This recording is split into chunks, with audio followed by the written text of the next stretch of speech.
This is my prayer in the desert, when all that's within me feels dry. This is my prayer in my hunger and need. My God is a God who provides. And this is my prayer in the fire, in weakness or trial or pain. There is a faith proved of more worth than gold, so refine me, Lord, through the flame. And I will bring praise, I will bring praise. No weapon formed against me shall remain. And I will rejoice, and I will declare, God is my victory, and He is here.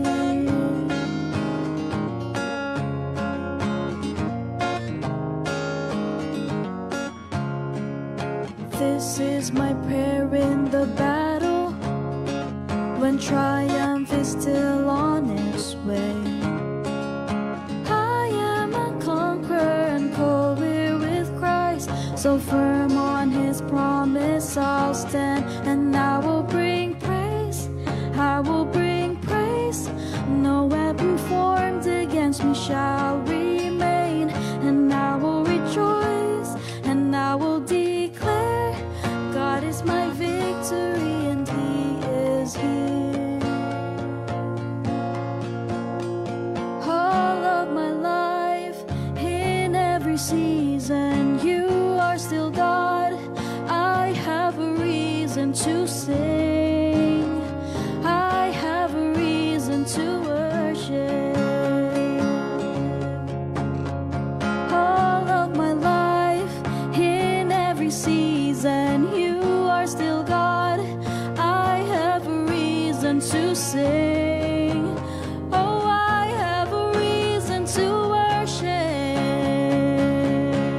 And I will bring praise, I will bring praise. No weapon formed against me shall remain. And I will rejoice, and I will declare, God is my victory, and He is here.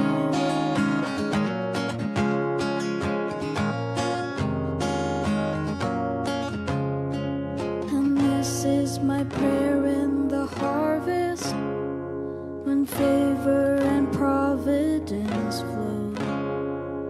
I know I'm filled to be emptied again. The seed I receive I will sow. Alright, thank you po sa awitin na yan. Napakagandang awitin. District Song. Good evening po sa ating lahat mga kapatid. Dito po sa ating live, GKF Live. Salamat po sa Lord dahil tayo po ay we have again the opportunity na mag-live sa gabi pong ito. And last week nag-live po tayo doon po sa ating Kingdom Hub dito po sa Greenwoods, Cainta. And tonight, ang ating pong live tonight ay pag-usapan po natin yung 9th principle of God's Kingdom, of the Kingdom of God.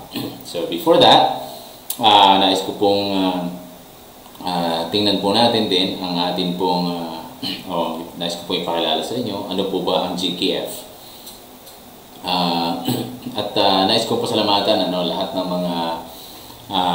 mga sumusubaybay, mga kapatiran, kapwa Kingdom citizen na sumusuporta po sa gawain po na ito. And ang gawain po ito for the past, mula na sinimulan po natin, 3 months na ngayon, ay binibless po ng ating Panginoon, and there's a lot of blessing. Nakikita natin yung progress sa ginagawa po ng ating Panginoon.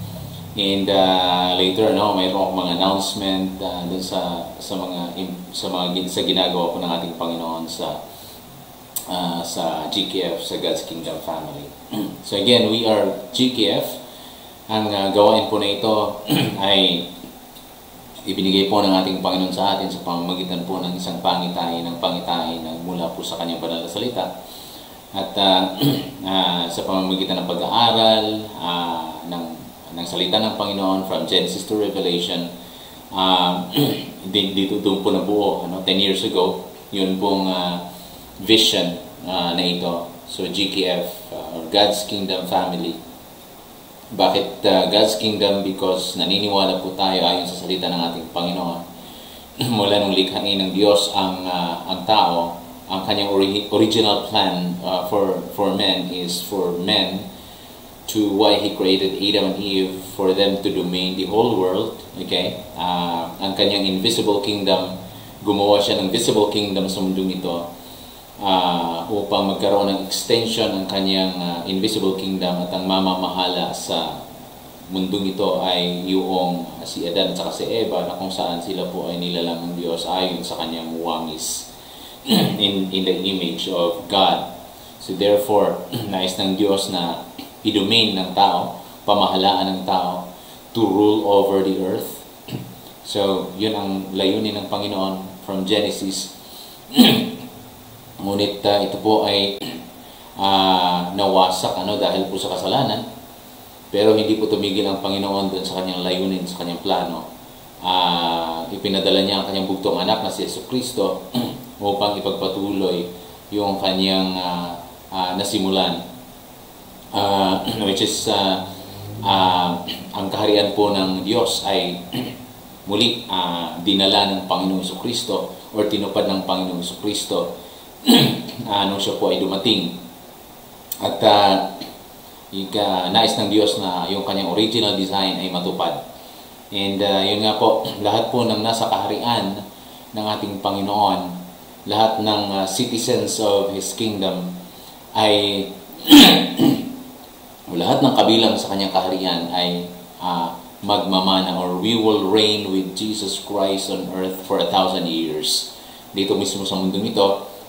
At ngunit ito din po ay babaguhin at wawasakin ng ating Panginoon, at gagawa siya ng bagong langit at saka bagong lupa, Revelation 21. At tayong lahat ay tatahan or mananahan doon sa bagong lupa na gagawin ng ating Panginoon, ng gagawin ng ating Diyos. Mananahan po tayo doon ng magpawalang hanggan, because again, that's the original design of God. Yung we will rule the earth. Okay? So, ang ating pong mission, ang mission po ng GKF is to build strong, Christ-centered family that embody the love, power, and authority of God's kingdom on earth. We are dedicated to transforming lives through sound teaching of God's Word, intentional discipleship, and impactful community outreach, equipping every family member to live with purpose and walk in their God-ordained destiny. Papansin po natin, dalawang beses po inulit yung family, because we focus on family, which is yun yung pinag-uusapan po natin ngayon, about family, because God designed family na sila po ang mangunguna sa pag-domain, pag-rule sa mundong ito. Kaya nga po ang ating pinaka-topic ngayon, yung ating pinaka-series is small group, or small. God is the inventor, or He is the originator of small group na nangyayari sa bawat family. Okay, so kaya nga po family po ang ating tina-target, and we are aiming for a house churches. So ang GKF po is a God's Kingdom. Ito po ang New Testament Church. Okay, kung anong ginagawa doon sa Book of Acts, yun din po yung sinusunod natin, because basically yun po yung design talaga ng Diyos. Kung hindi natin gagawin ang disenyo ng Panginoon bilang isang iglesia, hindi po magpa-prosper anuman ang ating ginagawa. Okay? So, GKF, we go back to the New Testament Church. Kaya nga, family po ang ating focus ngayon. Ang ating pong vision is to witness families restored, yung pong mga pamilyang wasak, pamilyang nagkakagulo, ay nais nating makita sila na buo and strengthen. Magiging malakas sila, magkakaisa sila, united under the Lordship of Jesus Christ. Hindi lamang sila nagkakaisa dahil sila po ay nagkasundo. Mayroong kasunduan ko din na sila po ay nagkakaisa about family nagkakaisa dahil po sa Panginoon, and raising a generation that thrives on kingdom values and boldly carries the gospel of the kingdom to every nation. So that's the main goal, to domain the whole world, to rule the world using the gospel of the kingdom. Yan po ang ating ini-aim, okay, bago pa dumating ang atin pong Panginoong Jesucristo. Hindi po tayo umiiral as a church or as a kingdom. Hindi tayo umiiral para lamang just to satisfy ourselves. All right? Kundi umiiral po tayo dahil ito po ang disenyo ng atin pong Panginoong Jesucristo sa atin. Hindi tayo nandito sa lupa, hindi tayo nilagay ng Panginoon, hindi tayo niligtas ng Panginoon dahil para lang isatisfy ang ating mga sarili. And that is not the design of God, of our King. The design of our King is for us to magkaroon ng impact ang ating pong buhay dito po sa mundo. And our strategy, the strategy of GKF, paano natin matupad ang mga ito, is we are going to establish kingdom hubs. So ito po tinatawag natin ngayon, ng mga small groups o mga house churches sa iba't ibang dako, hindi lamang po dito sa Luzon, dito sa Cainta, sa Visayas, sa Mindanao, kundi sa lahat ng dako ng buong mundo na sa maabot ng broadcast po na ito ay we are going to establish kingdom hubs. So paano natin gagawin yan? We will train leader, we will contact individual, saan man sila nandoon, and we are going to utilize yun pong internet, yung technology na ibinigay ng Panginoon po sa atin. We will train leaders dun sa mga household para sila po ang mangunguna sa kanilang bawat family. Of course, Pastor Randolph will be the one to train them. Tayo po ang mag-train sa kanila para sila po ay mag-equip to do the kingdom hubs or to do the house church. Kaya nga po ang atin pong tagline is, we will bring the church inside your home. Okay? So, hindi na tayo naniniwala sa building, but ang pinaka-biblical po talaga is yung mga house churches, the small group, kasi yun yung disenyo ng ating Panginoon. Remember, God created Adam and Eve as a family. He blessed them as a family. Okay? And He called by family na, no? Doon sa Old Testament. So, yun po ang ating pong purpose. At isa pa po, umalis po tayo doon sa pagkakaroon ng mentalidad or mindset na religion mindset. Because religion mindset, ang isang relihiyon ay gawa lang po ng tao, at ang pagkakaroon ng religion mindset, ito po ang magpapabagal sa original na disenyo ng ating pong Panginoon. Because religion mindset focus on themselves. Okay? Ang reliyon ay nakafocus sa pansarili. But kingdom mindset focus on the purpose, the vision, focus on the original design of God, of Jesus Christ. Okay? So, ang religion mindset is focus sa sarili, sinasatisfy yung sarili, at hindi ang ating Panginoon. Okay? So, that is who we are. And good news po mga kapatid, patuloy po ang ating Kingdom Hubs dito po sa Cainta, dito sa Greenwoods Executive Village, Pasig, sa tahanan po ng mga Hamlig family. So we are grateful and thankful to God dahil po patuloy na tayong nagkakaroon ng gawain yung Kingdom Hubs doon po sa tahanan ng mga Hamlig. So binabati po natin sila, ayan, yung mga Hamlig family. And bukas po, no? Saturday, so meron tayo ulit gawain doon. And isa pa pong good news is that magkakaroon na po tayo, and I'm still praying.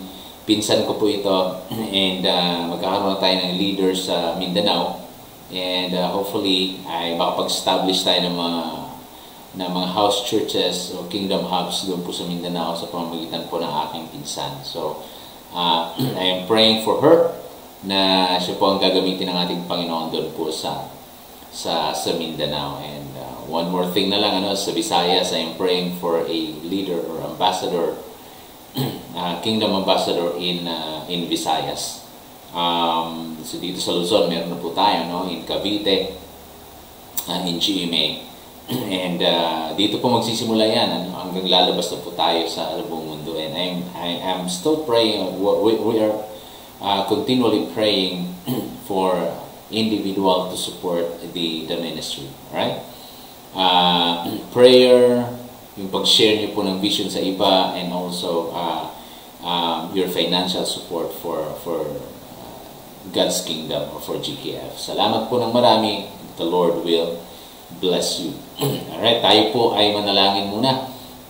Our Heavenly Father, Lord, maraming salamat, Panginoon, sa gawain po na ito na inyong pong ibinigay sa amin. And kami po ay mayroong pagkakataon na magkaroon ng broadcast live sa gabi pong ito. I-bless niyo po ang bawat isa sa amin. I-bless niyo po ang aming pong gagawin, ang gawain po na ito, na marami pong mapagpala at marami pong tunay na makakilala po sa inyo. Maraming salamat, Lord, at ang lahat po ng ito ay aking samot na langin sa pangalan ni Jesus. Amen and amen. Salamat po sa mga nanonood at makakapanood pa po nito. Now, you can share this video. You can also write down your comment down below, right? Para ikaw po ay ma-recognize din po natin. So, ang ating pong pag-aaralan ngayon ay ipagpatuloy po natin ang ating pong naging series, okay? Small group, God's original design. So, the inventor of small group, the inventor of house church, or kingdom hubs, or cell groups, ay wala pong iba kundi ng ating pong Panginoon. Napag-aralan po natin na ito po yung nagsimula, kina Adan at saka kay Eva. Sila po yung unang small group na finorm or nilikha ng ating pong Panginoon. A small group with a covenant. And they're the first family, small group, na ginamit po ng ating Diyos. Okay, bago pa po sila nagkasala, the Lord blessed them, and the Lord commanded them, be fruitful and increase in number, fill the earth and subdue it.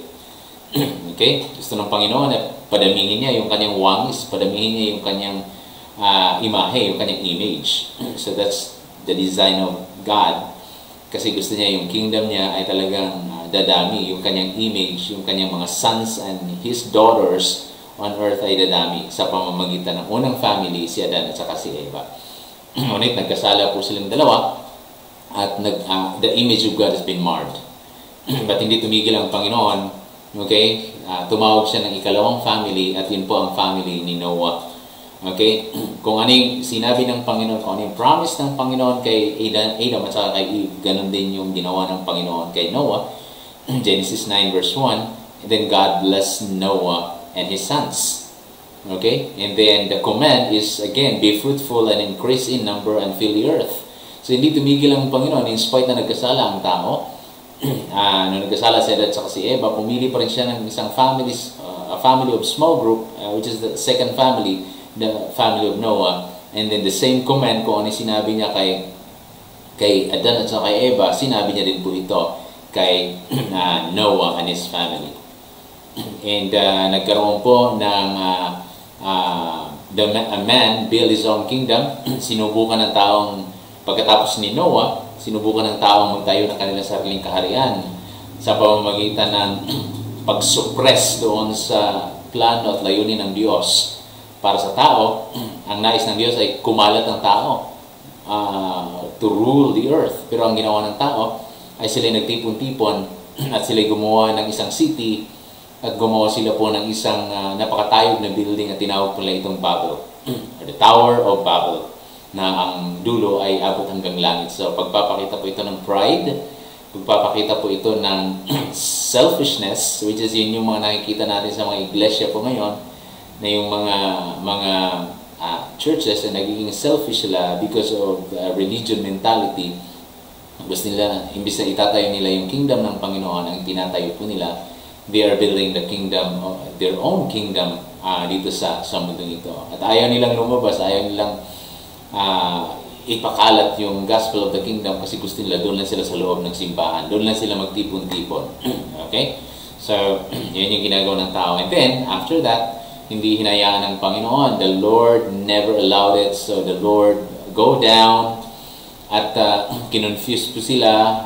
Nagkaroon sila ng iba't ibang lingwahe. Kaya, ayun, natupad pa rin po layo-layo ng Panginoon. Nagwatak-watak po sila. That is the Old Testament diaspora, yung pagwatak-watak po ng tao. Yun yung original na disenyo ng ating Panginoon. So the Lord doesn't want a congregation or a church na nandun lang sa apat na sulok ng ating building kasi satisfy lang natin yung mga sarili natin doon sa pamamagitan ng pagpapagamit natin sa ating mga talento to satisfy ourselves. Hindi ko sinasabing masama yun, ha? But ginagawa po ito ng mga ibang simbahan ngayon na sinasabi nila, this is on my talent to sing. So ito na yung papagamit ko sa Panginoon. Ito na yung nais kong ipagamit sa Panginoon. Ano naman po yung nais ng Panginoon? Yung utos ng Panginoon, yung command ng Panginoon to go and make disciples of all the nations. Kasi sa lahat ng mga bansa. Ano naman po yun, di ba? Yun yung ginagamit na excuse ng marami ngayon sa mga churches, nagkakaroon ng religion mentality na okay na to kasi nagpapagamit naman ako sa Panginoon, yung talent ko pinapagamit na sa Panginoon. So I don't want to make disciples because hindi ko naman talent yan. Wala pong nagsabi, wala sinabi sa Biblia that to make disciples, that's a talent or a gift. That's not a spiritual gift. It was commanded to each and every one of us, lahat tayo. Pero yun nga, yun yung ginagawa po ng mga relihiyon ngayon. Doon lang sila sa apat na sulok ng kanilang building, doon lang sila at hindi nila tinutupad kung ano talaga yung plano, yung vision ni Jesus, kung ano talaga yung original na disenyo ng ating Panginoon. Yun yung nakakalungkot na katotohanan. Alright? And then, yung ikatlong family po na tinawag po ng Diyos ay yung family po ni Abraham. The Lord called Abraham, Genesis chapter 12 verse 1. It states, now the Lord said to Abraham, go from your country and your kindred and your father's house to the land that I will show you. So ano po yung sinabi ng Panginoon dito? I will make you, in Genesis 12, 2 and 3, I will make you a great nation. Again, nation, okay? Mga bansa, o bansa. And I will bless you. So, the Lord blessed Adam, the Lord blessed Noah, and then here the Lord blessed Abraham. And I will make your name great, and I will bless those who bless you. And all the people on earth will be blessed. Hindi niya sinabi ng Diyos, all the people in your country, all the people in the land that you are in. Now sabi ng Panginoon, all the people on earth, because yun nga ang disenyo ng Panginoon. All the people will be blessed and domain the whole world. Alright, so that's the family of Abraham. Now, tonight we're gonna be studying the family of Isaac, the fourth family small group na tinawag ng Diyos na ginawa niya o nilikha niya silang small group. Alright? So, maraming salamat po. So, please pakishare po ang ating video. So, now, let's move on. Tayo po ay dumako sa family ni Isaac. So, tandaan natin na si Isaac, siya ipinangako ng Diyos, okay? Kina Sarah at saka kay Abraham. So, ipinanganak si Isaac na dahil siya ang ipinako ng ating Panginoon. So, Sarai, isang barren, isang baog na babae. Si Abraham naman ay matanda na. But walang imposible sa ating Panginoon. For nothing is impossible with God. Kung ano yung ipinangako niya, tutuparin niya. Kaya isinilang si Isaac At ito po ang ating talata ngayon, Genesis chapter 26 verse 2 to 5. And let me read it for you. If you have your Bibles with you, please, okay, you can read it with me. So ang sabi po dito ng Panginoon, and the Lord appeared to him and said, to whom? To Isaac. So if you're going to read the context of Genesis chapter 26, ayan, kinausap ng Panginoon dito si Isaac. So this is Isaac. The Lord is talking to Isaac. So the Lord appeared to Isaac and said, do not go down to Egypt, dwell in the land of which I shall tell you. Sojourn in this land. So the word sojourn is live temporarily in this land. And I will be with you and will bless you. For to you and to your offspring I will give all these lands, and I will establish the oath that I swore to Abraham your father. Verse 4, I will multiply your offspring as the stars of heaven, and I will give to your offspring all these lands, and in your offspring all the nations of the earth shall be blessed. Because Abraham obeyed my voice and kept my charge, my commandments, my statutes, and my laws. Alright, so the context of this in Genesis chapter 26 is nagkaroon po ng tagutom. Okay, nagkaroon siya ng tagutom. And the only place na maaaring puntahan ni Isaac at ang kanyang family is Egypt. Because panahon ito, ang Ehipto po ay sila po yung isang bansa na sagana. So, pag tagutom, pupunta sa Egypt. Alright? But dito sabi ng Lord, no, I don't want you to go there. I don't want you to go down to Egypt because I want you to dwell in the land which I shall tell you.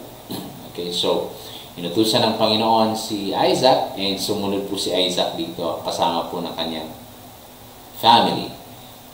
Okay, so dito po makikita po natin mga kapatid yung pong mga salita ng Diyos na kung ano yung sinabi niya kina Adan, Adam, Noah, ay Abraham, ay ito din po yung sinabi, inulit niya kay Isaac. So, in verse 3, I will be with you and will bless you. So, nakita po natin doon sa family ni Adam that the Lord blessed Adam. Okay? And Eve. And then, pagdating sa family ni Noah, the Lord blessed Noah. Pagdating sa family ni Abraham, sabi ng Lord, I will bless you. Alright? So, pagdating kay Isaac, I will be with you and will bless you. So, nakita niyo po yun na hindi nagbabago ang Diyos doon sa kanyang layunin, doon sa kanyang plano, doon sa kanyang purpose para po matupad yung kanyang original design. Okay? So, and the word blessing po dito, ito po ay tumutukoy doon po sa prosperity, doon sa mga ari-arian. So, the Lord really bless Isaac, okay? At ang kanyang family. By the way, Isaac, he is the father of Esau and Jacob, yung kambal. Okay? And sa susunod po natin na pag-aaralan, we are going to study the family of Jacob. And sasabihin ko po sa inyo na kung sinabi ng Panginoon to bless, ganun din yung sinabi niya kay Jacob to bless. Ano yung command ng Diyos kay Adan, Noah, Abraham, Isaac, ganun din yung command niya kay Jacob. So, hindi nagbabago ang Diyos. Kahit hanggang ngayon. Well, in fact, tinupad niya nga yan through Jesus Christ. Diba? And sa panahon natin at sa mga darating na kapanahunan, tayo po ay magdo-domain sa earth for 1,000 years. Alright? Nasa Revelation po yan. 19 to 20. Basahin niyo po yan. Ano? We will reign with Jesus Christ on earth for 1,000 years sa lahat ng mga bansa.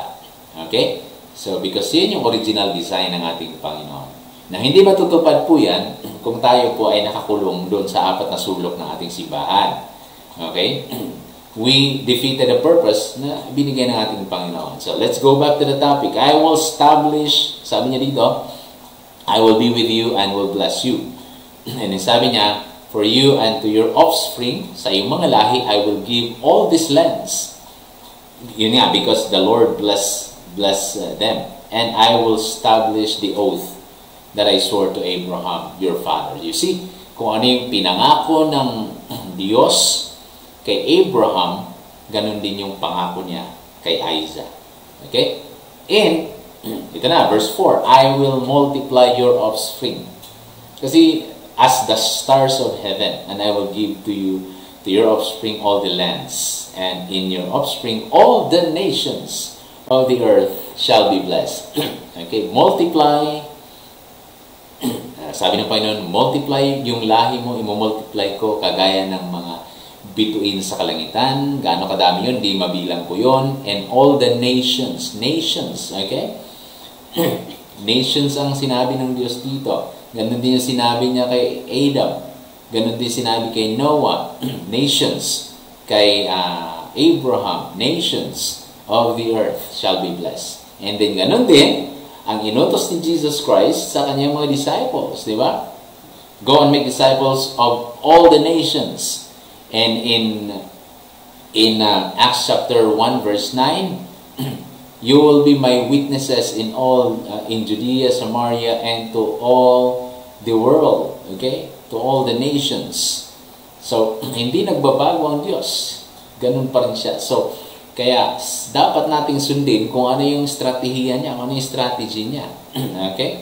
And again, this is family. Pamilya po ito. Again, nasa ika-4 na family na tayo ng small group. Ang small group po ang pamilya po ni Isaac. Because Abraham obeyed my voice in verse 5 and kept my charge, my commandment, my statutes, and my laws. So you see, nakikita niyo po dito, every time na sumusunod po tayo sa ating Panginoon, sumusunod tayo dun sa kanyang layunin, talagang we are on track. Okay? Nasa tama po tayo. Pero kung hindi po tayo sumusunod, okay, kahit na anong galing pa po ng isang, kahit anong yaman pa ng isang simbahan, kahit anong galing pa ng mga leaders ng simbahan, kahit anong galing pa ng pastor, pag hindi sinusunod, okay, ng iglesia, ang original design ng ating Diyos ay hindi po talaga magtatagumpay. Right? Hindi po talaga magtatagumpay. Yun ang katotohanan. But if we fully obey what the Lord has commanded to us, kung ano yung disenyo ng ating Panginoon, kung susundin natin siya, magtatagumpay po. Okay? Dahil ito po ang pangako ng ating Panginoon. So, yun po.